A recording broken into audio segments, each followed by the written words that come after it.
Welcome back to the deep dive.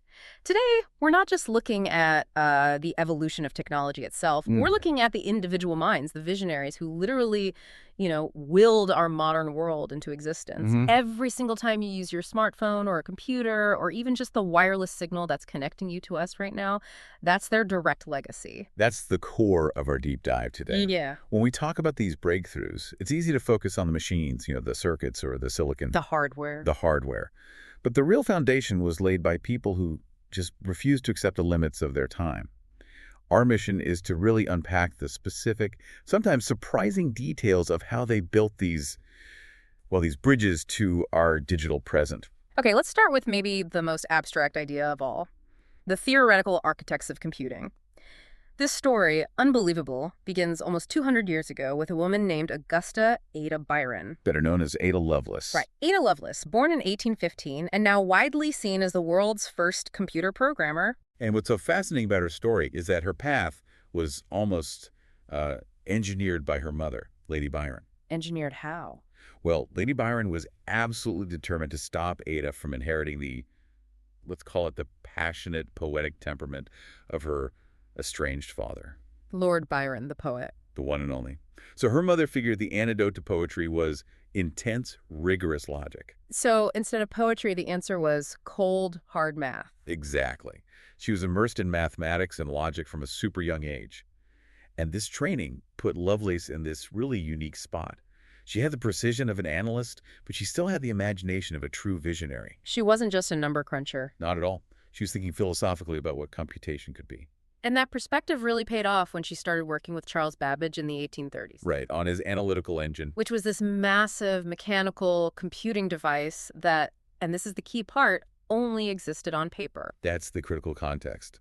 Lovelace was asked to translate an Italian article about this machine. But she didn't just translate it.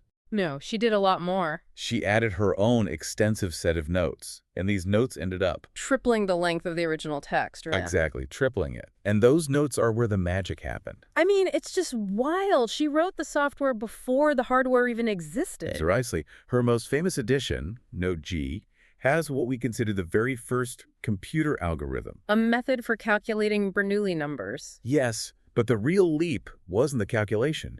It was her insight into the machine's potential. Babbage saw a very fancy calculator. But Lovelace saw something much, much bigger. She saw universal symbol manipulation.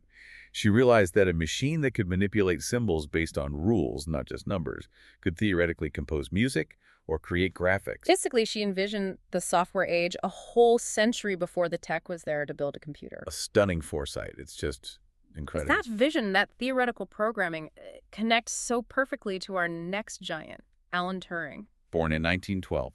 Right. Turing had to build the formal, theoretical bedrock that Lovelace's dreams would eventually run on. And his foundational work came in 1936, his paper on computable numbers. The Turing machine. That's where he introduced it. This abstract model proved that a single machine could, in theory, perform any possible mathematical computation. So he basically wrote the job description for every computer scientist who came after him. In a way, yeah. He created the conceptual blueprint for every computer, everywhere. He answered the fundamental question of what is even computable. And then history threw him a curveball. World War II. And this is where the theory smashes into a very harsh reality. Yeah. Turing goes on to lead the team at Bletchley Park in the UK. Their mission, crack the German Enigma code. A task of just immense complexity.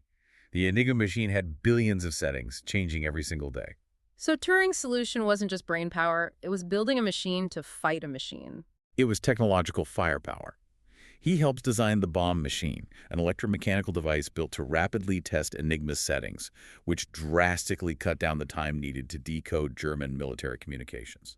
The impact of that work is almost impossible to overstate. Oh, it's massive.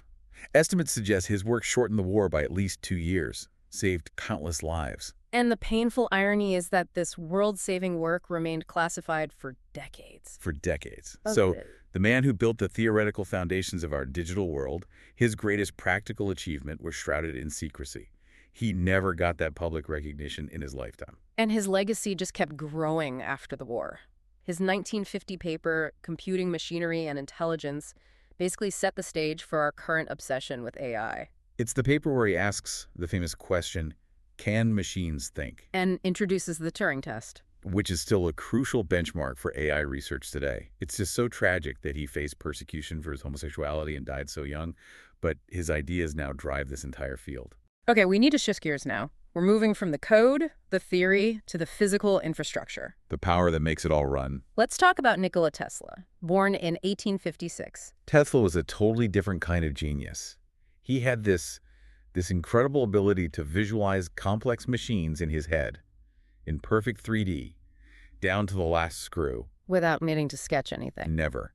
And that power led to his key insight at the Austrian Polytechnic, the rotating magnetic field. Which laid the groundwork for his biggest contribution, the alternating current system, AC. And this, of course, puts him in direct conflict with Thomas Edison and his direct current, or DC, the famous War of Currents. So why was that such a big fight?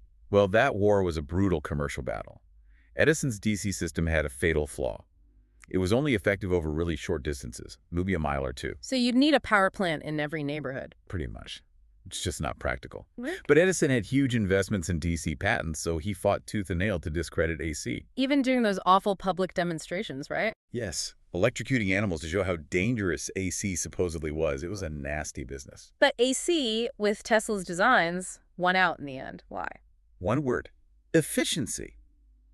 Tesla's polyphase AC system, with its transformers, made long-distance power transmission possible. Ah, the transformers. You could generate huge amounts of power at a central plant, like Niagara Falls, use a transformer to step up the voltage for efficient travel over hundreds of miles, then step it back down safely for people to use in a city. That changed everything. It meant power plants didn't have to be in your backyard anymore. Exactly. It enabled the centralized power grid that we all take for granted. Every time you plug in your laptop, you are using the exact system architecture Tesla perfected. And he was so prolific. Over 300 patents. And just so far ahead of his time, he was working on remote control, wireless energy. Some ideas were maybe a bit too ambitious for his day, but the AC system alone secures his place as a foundational architect of the modern world. So we've got the computer's theory and the power to run it. But to get to our connected world, we still needed breakthroughs in communication. We did. We needed to cut the cord, literally. Let's start with Guglielmo Marconi. In 1901, he pulls off something incredible. He sends the first wireless radio signal across the entire Atlantic Ocean. Which just blows everything wide open. Suddenly you don't need a physical telegraph wire connecting continents. Right. And that technology laid the foundation for everything that followed. Broadcast radio, television. The very idea that information could just travel through the air. Okay, from airwaves to orbits. We have to talk about Katherine Johnson, the human computer at NASA. Her work was absolutely essential. I mean, her precision was legendary. This was a time when NASA was just starting to use early digital computers, and a lot of people were skeptical of them. They didn't trust the machines yet. Not completely. Yeah. So Johnson's manual calculations, her orbital mechanics, were the indispensable check, the human verification. So it was her math that gave them the confidence to go. Absolutely. Her work was key to John Glenn's successful orbit in 1962. In fact, Glenn personally asked for her to verify the computer's numbers before he would fly. Wow. And she later did critical calculations for the Apollo 11 moon landing.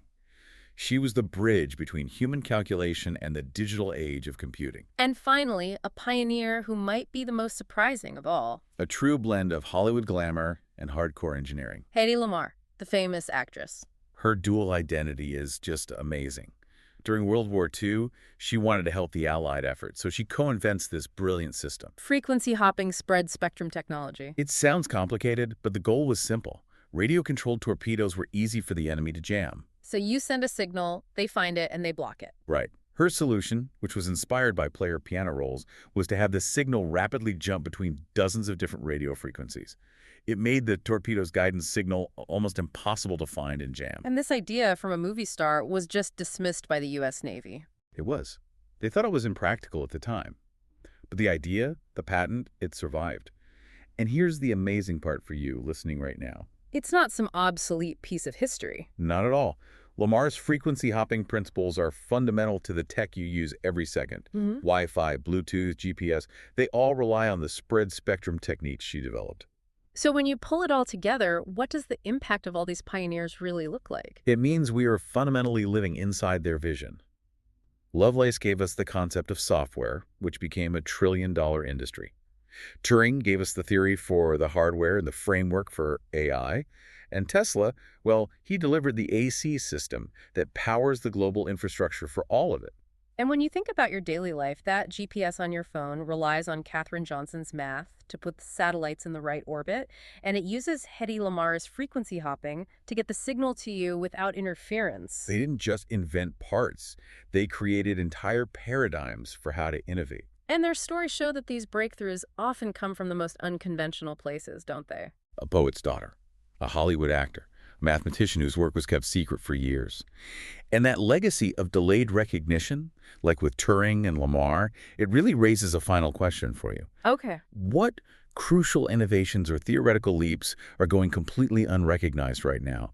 What ideas are just waiting for the right moment or the right technology to become the backbone of the next generation of tech? Their stories challenge us to look for the genius that might just be hiding in plain sight.